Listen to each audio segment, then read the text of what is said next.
भारतीय कम्युनिस्ट पक्षाने पैठण गेट छत्रपती संभाजीनगर येथे अमेरिकन साम्राज्यवादाविरोधात युद्ध नको बुद्ध हवा अशा घोषणा देत जोरदार निदर्शने केले। अमेरिकन राष्ट्राध्यक्ष ट्रम्प यांच्या समोर संपूर्ण शरणगती पत्करून भारताच्या सार्वभौमत्वाला गहाण ठेवणाऱ्या मोदी सरकारच्या विरोधात व त्यांच्या धोरणाच्या विरोधात अमेरिकन साम्राज्यवादाच्या विरोधात जोरदार घोषणा देण्यात आल्या। अरे बच्चों को काट कर खाने वालों को, बच्चों को काट के खाने वालों को अमेरिकन साम्राज्यवाद नहीं चलेगा। अरे जंग करना बंद करो, अरे जंग करना बंद करो, अरे स्कूलों पर बम डालना बंद करो, अरे बच्चों को काट कर खाने वालों को।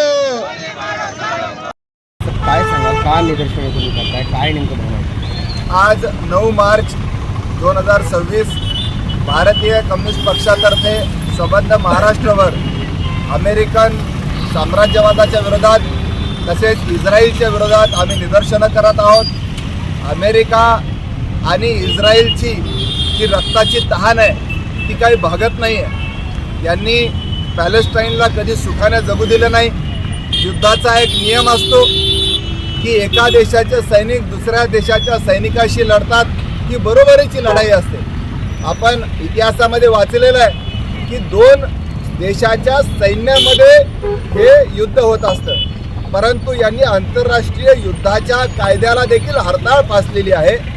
जे युनायटेड नेशन्स आहे त्याला देखील हे मानायला तयार नाही। व्हेनेझुएलाच्या राष्ट्रपतीला घरातून उचलून नेतात, त्याचबरोबर इराणच्या राष्ट्रपतीच्या घरावर बॉम्ब टाकून त्यांना मारतात, त्याचबरोबर शाळांवर बॉम्ब टाकतात।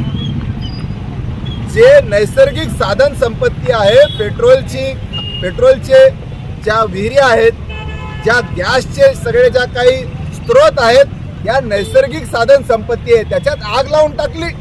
आणि इराणला काल काळा पाऊस पडला। हे सगळं निसर्गाचा कोप हा संबंध देशाला सहन करावा लागणार आहे। आपल्या देशामध्ये पेट्रोल जे आहे ते महागलं, गॅस 60 रुपयाने, घरगुती गॅस 60 रुपयाने महागला, त्याचबरोबर व्यावसायिक गॅस 115 रुपयाने महागला, LPG आमच्या रिक्षामध्ये भरायचा 20 रुपयाने महागला। फक्त गॅस आणि डिझेल आणि पेट्रोलच महागत नसतं तर त्याच्यामुळे सगळ्या वस्तू महागतात। अगोदरच लोक परेशान आहे। ईद तोंडावर आहे, दिवाळी आहे, या सणाला देखील लोकांना गोड खाता येत नाही, अशी सगळी परिस्थिती आहे। त्याचबरोबर आपल्याकडे जे पाहुणे आलेले होते इराणचे, जे आपल्याकडे युद्ध सराव करण्यासाठी आलेले होते, आपल्याकडे आपण असा विचार संस्कार ठेवणारे आहोत, अतिथी देवो भव असं आपले संस्कार आपल्याला सांगतात।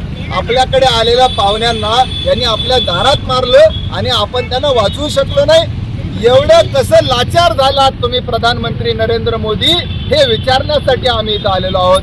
ट्रेड डील रद्द झाली पाहिजे। एप्स्टीन फाईलमध्ये तुमचं नाव आहे का नाही हे सांगा ना तुम्ही तोंड उघडून, नाहीतर राजीनामा द्या। या मागणीसाठी आम्ही या ठिकाणी आलेलो आहोत। आम्ही इस्रायलच्या विरोधात आहोत, अमेरिकेच्या विरोधात आहोत आणि आम्ही इराणच्या बाजूने आहोत। युद्ध नको, आम्हाला बुद्ध हवा, हे सांगण्यासाठी आम्ही इथं जमलेलो आहोत। देशात पेट्रोलचा तुटवडा पडणार नाही, कारण असं सांगितलं देशाने की त्यांचा करार जो आहे रशियासोबत, त्यांचा करार सुद्धा झालेला आहे। अहो किती लाचारी। यांनी रशियाकडून पेट्रोल घ्यावं का ना घ्यावं याच्यासाठी अमेरिकेची परवानगी तेव्हापासून घ्यावं लागायला लागली। आपला देश हा ताठ मानेने उभा राहिलेला आहे।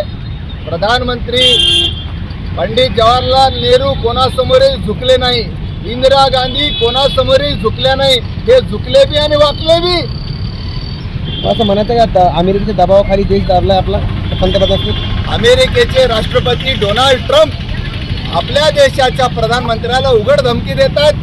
पहलगाममध्ये जो हल्ला झाला आपल्या नागरिकांवर, त्यानंतर आपल्या सरकारने जो प्रत्युत्तर दिलं, त्या प्रत्युत्तरानंतर तुम्ही गुपचूप बसा, हे ट्रम्प सांगतात आणि हे त्यांच्या ऐकण्यावर गुपचूप असतात।